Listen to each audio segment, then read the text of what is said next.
Welcome back to Deep Sleep Creep's YouTube channel. Here are 5 more true chilling horror stories. These are one of the wildest stories, so I hope you enjoy. Also, it's worth noting one of the stories talks about murder, but they don't go into detail about it. Now sit back, relax, and let's go deep.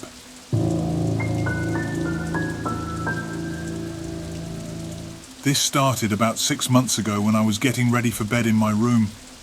It was maybe 10:30 p.m. My curtains were closed so I couldn't see out the window, but I heard 3 hard knocks on the glass of my window. Of course, that scared the living shit out of me, so I didn't even look and ran and got my dad and made him look. Now I live with my parents and 2 brothers in a fairly busy neighborhood, so noises weren't uncommon to hear, but this knock was directly on my window, so someone wanted me to hear it. The thing was, my bedroom isn't facing the front of the house or the road or anything. My room is actually towards the back of the house, so someone would have had to walk all the way around our big house and into the backyard in order to knock on my window, which seemed very odd. I had my dad check, but when he opened the curtains, no one was outside the window. He even went in the backyard to check and no one was there. That was the first incident. I closed my curtains and brushed it off as me hearing things, or some sort of animal. The following night, at almost the exact same time, I heard another 3 knocks on my window. Immediately I went and got my dad again, for him to just see nothing all over again. But this time I didn't brush it off and slept in my parents' room on the floor. The next few nights there was nothing until about a week later. I was home alone and it was about 8:30 to 9 p.m. and I was on FaceTime with my friend when I heard another 3 knocks on my window.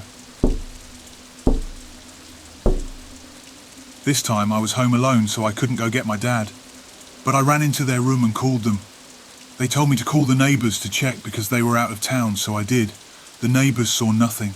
The night after that, it was about 1 a.m. I think, and I heard the knocking again. It wasn't 3 times though, it was more. It woke me up out of a dead sleep.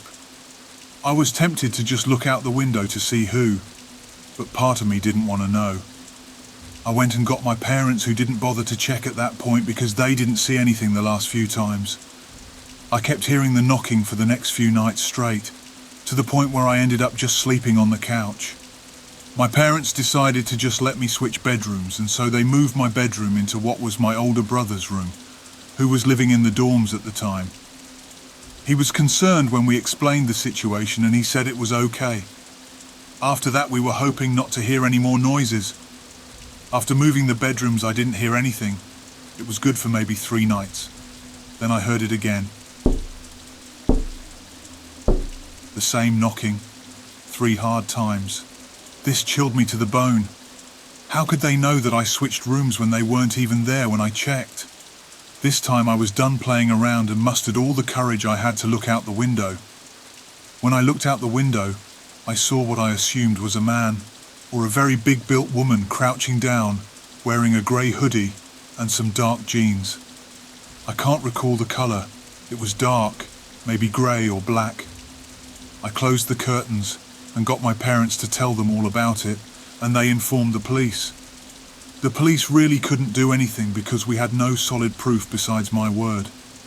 They advised we get a camera facing my bedroom and around that area of the house, so that's what we did. Thankfully I haven't heard the knocking since, but I do wonder who it was. Nonetheless, hopefully the security camera can find something.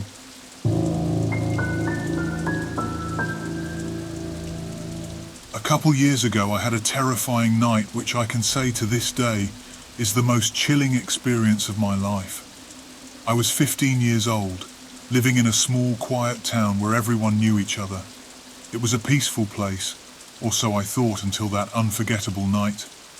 We were home alone because my parents were away for the weekend, leaving me in the care of my older sister, Sophie. She was 16 and loved the idea of being in charge. That night we decided to watch a horror movie. Halfway through, there was a knock at the door.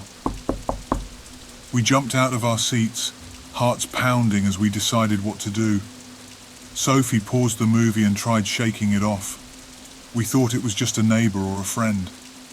But when she opened the door, there was no one there. We laughed it off, thinking it was the horror movie that got to us. We shook it off and went back to watching our movie. We weren't bothered because we thought it was just some of the other kids playing pranks or the snowstorm. Later that night, I woke up to a weird tapping sound on my window. I was a bit scared because of the dark, but I mustered the courage to peek through the blinds. There, in the dim moonlight, I saw someone or something in all black standing in our backyard, just staring at the house. I was able to notice him because the moon reflected off of the snow and exposed the figure. My heart raced. I ran to Sophie's room and woke her up. When we both looked again, the figure was gone. The next day we called and told our parents about the incident, but they said it was probably just a lost traveller or a neighbour's guest, and to not get too worked up about it. But I couldn't shake off the feeling that something wasn't right. The following night, the tapping returned, more persistent this time. It sounded like someone was intentionally trying to scare us. I told Sophie and she called our parents, but there was no answer. We were alone and scared. Sophie decided to call the police, but as soon as she picked up the phone, the tapping stopped. We felt relieved but still on edge. We waited in silence with both our hearts pounding, unable to breathe. We stayed hyper-focused, like this for what seemed like hours on paying attention to the silence before we went back to bed. We tried to sleep, but just as I was about to drift off to sleep, we heard a sudden loud bang from downstairs that jolted us both awake. Sophie grabbed a flashlight and we tiptoed downstairs. The living room was a mess. Books from the shelves were thrown onto the floor and the couch cushions were scattered. Then we heard a whisper, a faint, eerie voice coming from the kitchen. It was singing a slow, haunting tune. Sophie gestured for us to sneak back upstairs, but as we turned, the kitchen light flicked on by itself. We bolted upstairs, locked ourselves in my room and pushed my dresser against the door. We huddled together, listening as footsteps started coming up the stairs, slow and heavy. I was even considering jumping out of the 2-story window. But what would be the point if I broke my ankle? The footsteps proceed to go up the stairs until they reached the outside of my bedroom door. They stopped right outside my room. The doorknob rattled gently, then more violently. We were trembling, holding each other tightly. The house went silent for a moment, then a voice, soft and raspy, spoke from the other side of the door. "I know you're in there, kids." We didn't respond. I had so much mixed emotions, from nausea to anger to scared to wanting to shit myself. Then the sound of footsteps left. We stayed awake the whole night. We were so scared to breathe. Sophie and I agreed to not leave until the next morning, in case the intruder pretended to walk away to get us to come out. In the morning, our parents came back and found us asleep in my room, the dresser still blocking the door. We explained everything and they called the police. The officers found no signs of forced entry, but they did find footprints outside, beneath my window and around the house in the snow. After that incident, my parents installed security cameras and an alarm system. The police patrols in our area increased, but the scariest part was that they never caught the person who stalked and terrified us that night. Sometimes when I'm alone, I hear a faint tapping and I freeze, wondering if it's just my imagination or if my stalker has returned. To this day, I still can't tell what that was.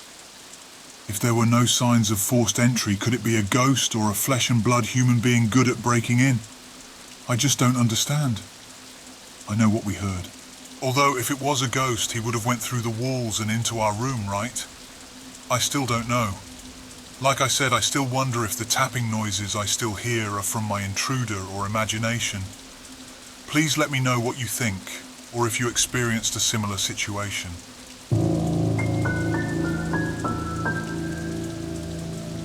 This story takes place around mid-2016, right in the heat of the whole killer clown trend.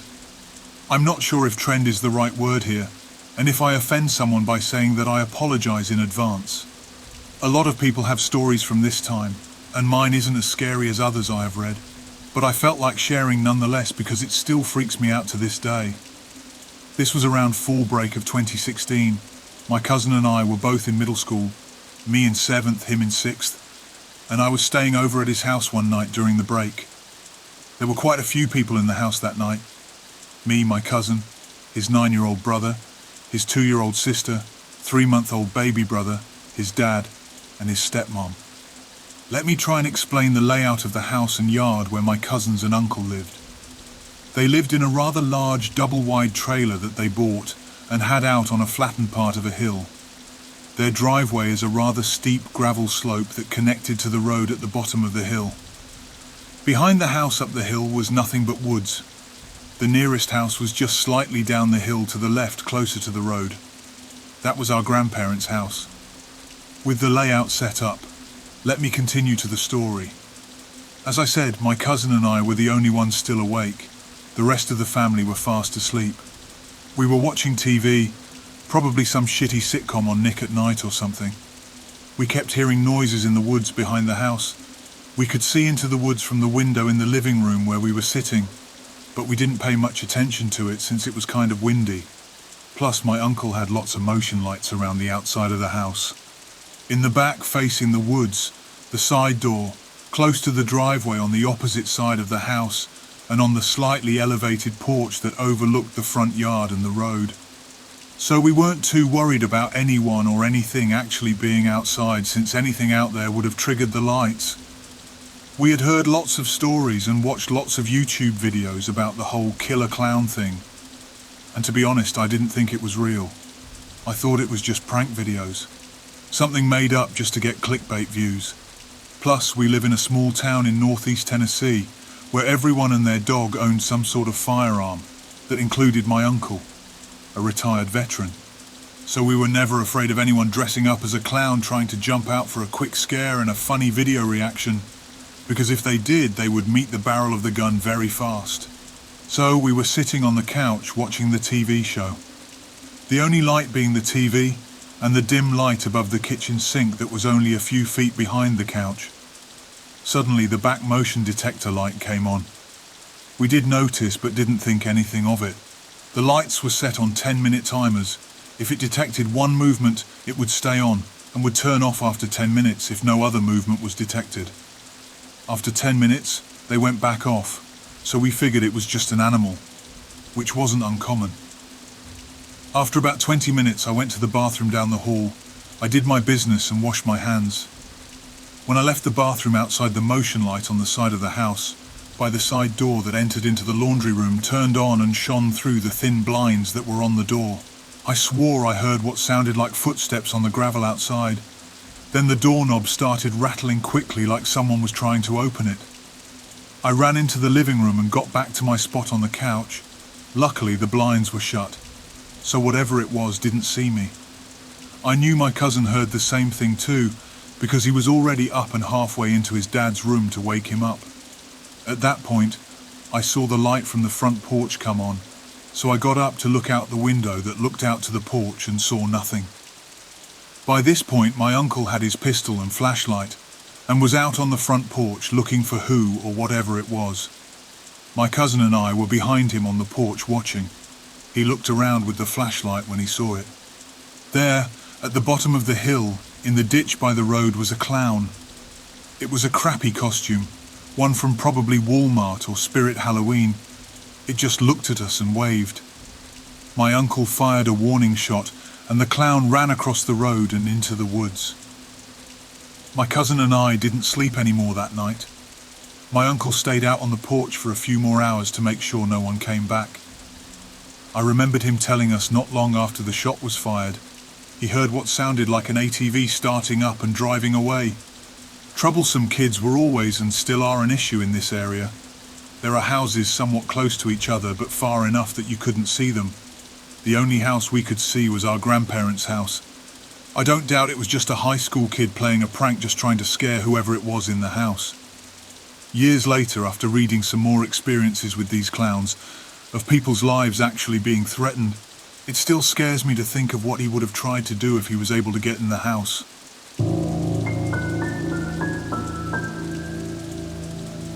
For starters, my name is Alex and I'm in my mid-20s.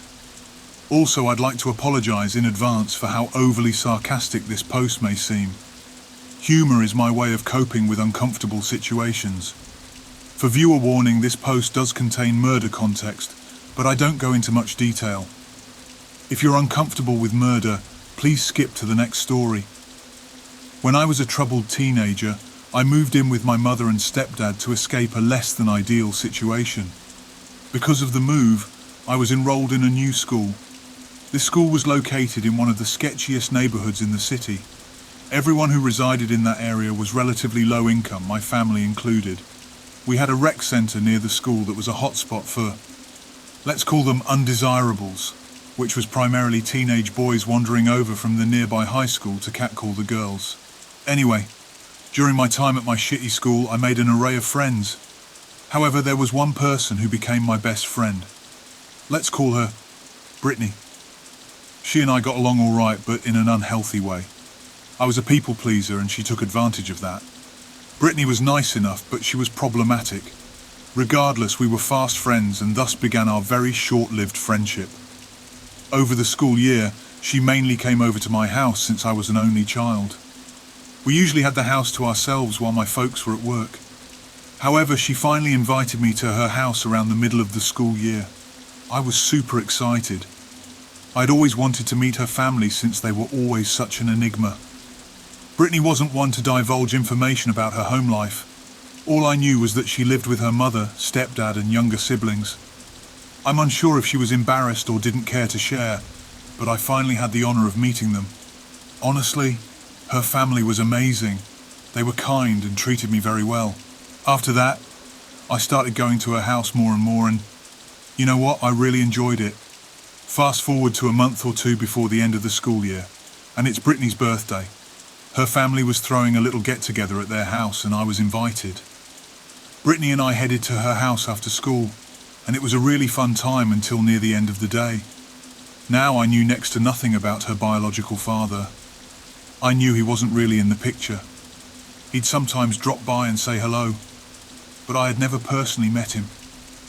That was until he had made a surprise visit to give Brittany a present. When I tell you there was a shift in the atmosphere, I kid you not. I could immediately feel it, and I was a dumb kid.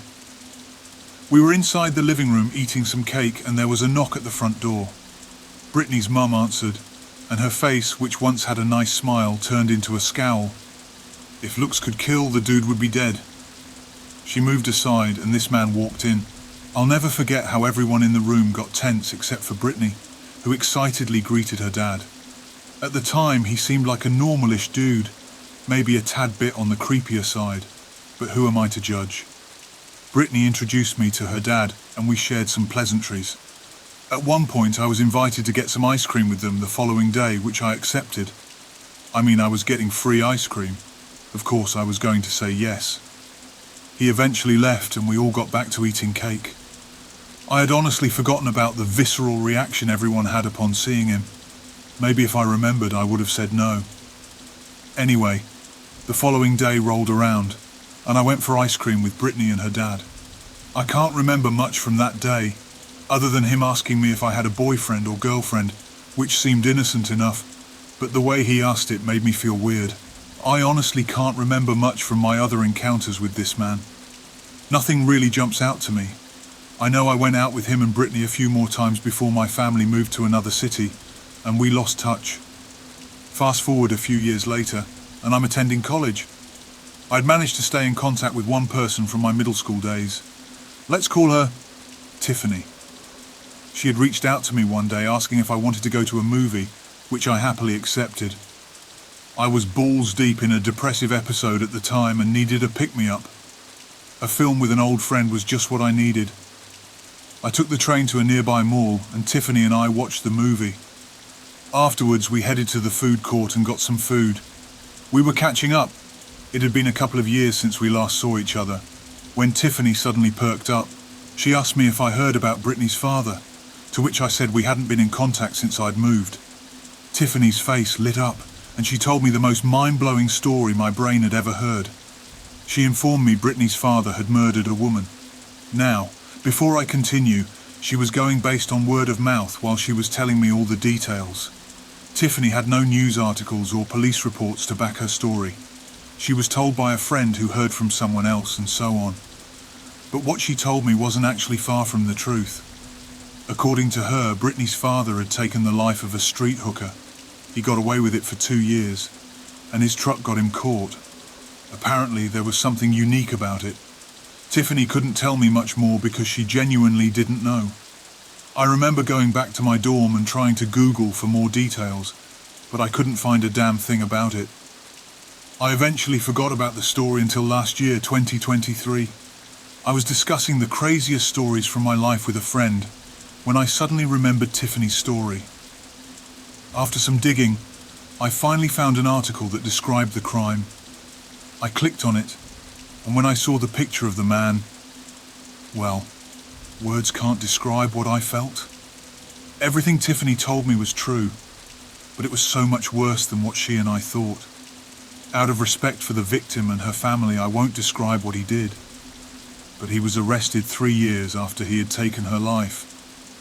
I can't find any information about how he was caught, but it had something to do with his truck. He was charged with manslaughter. He took a plea bargain and indignity to a body and only served 7 years of his 14-year sentence. He had served half already because he was in custody during the trial. I looked him up again not too long ago, and I learned some unsettling information which prompted me to write this post. He was released from prison a few months ago. Guess what he did? He killed another woman. From what I've read, it had similarities to the other murder he committed. This time around, he's charged with second-degree murder and indignity to a body. There's unfortunately still not a lot of information about the second woman, but both of his victims were mothers. They both were cruelly taken from this world, and I still can't wrap my mind around this all. I met this monster. I was best friends with his daughter. I don't think I was personally in any danger, but the fact I met someone capable of such heinous crimes, it scares the living shit out of me. I can't even begin to imagine how Brittany must have felt after learning of her father's crimes. Anyway, I apologize for the length of the story and how vague I was regarding the crimes. I know some of you really want to know everything, but it didn't feel right to share their story, especially since it had little to do with me. I was just the schmuck that was friends with the daughter. You never know what someone is truly capable of until it hits you hard. Thanks for listening to this wild story.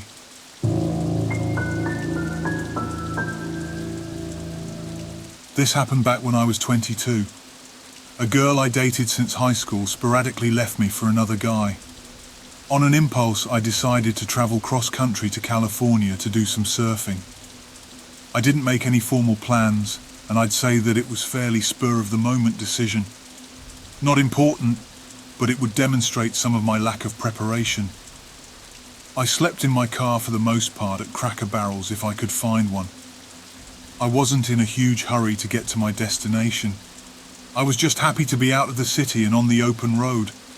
I made detours here and there and also got rerouted a few times for one reason or another. I decided to save on some costs by spending the night at a campground one night. It was a comfortable enough setup, and I was planning on sleeping on the beach when I hit California, so I had my trunk full with some camping gear.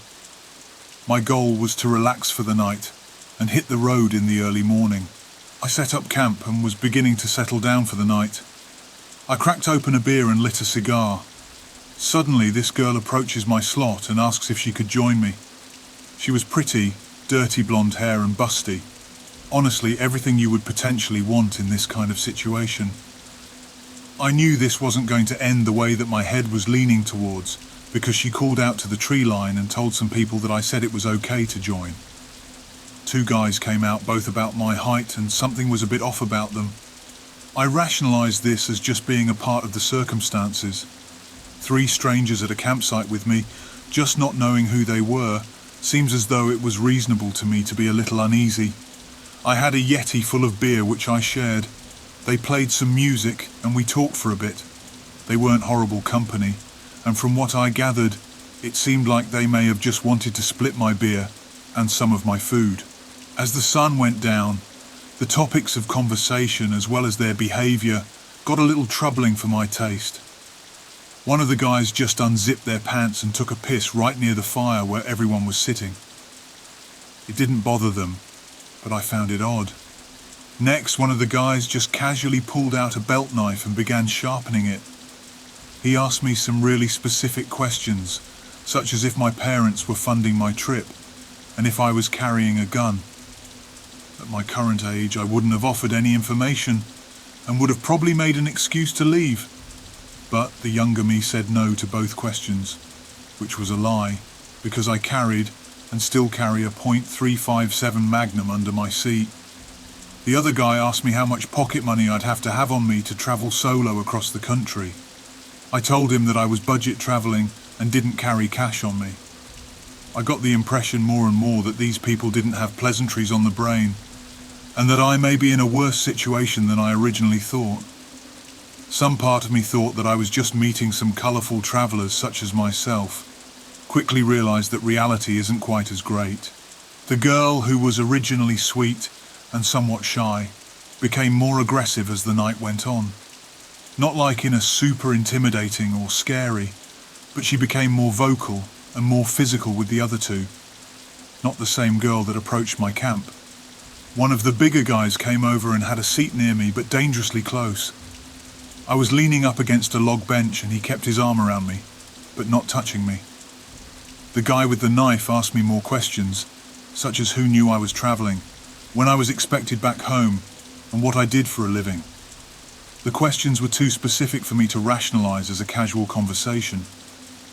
I became extremely scared because it dawned on me that my dumbass did this on an impulse. I didn't have a job that would report me missing, and my family didn't know that I was travelling. I wanted my trip to be low-key, and in that stupid thought process, anything could happen to me and nobody would know. The guy holding the knife then started telling a story about his first time hunting. He asked me if I hunted, which I said yes. He then went into graphic detail about the first time that he and his friends went rabbit hunting, and essentially how they butchered a rabbit alive. The other two thought the story was funny. I didn't. I don't know if this was a scare tactic or the preamble to something more sinister. I didn't take my chances though.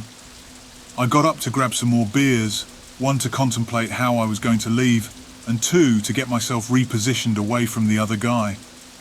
I knew I was dealing with something more serious when the guy that was sitting next to me followed me to my car, which was only a few feet away.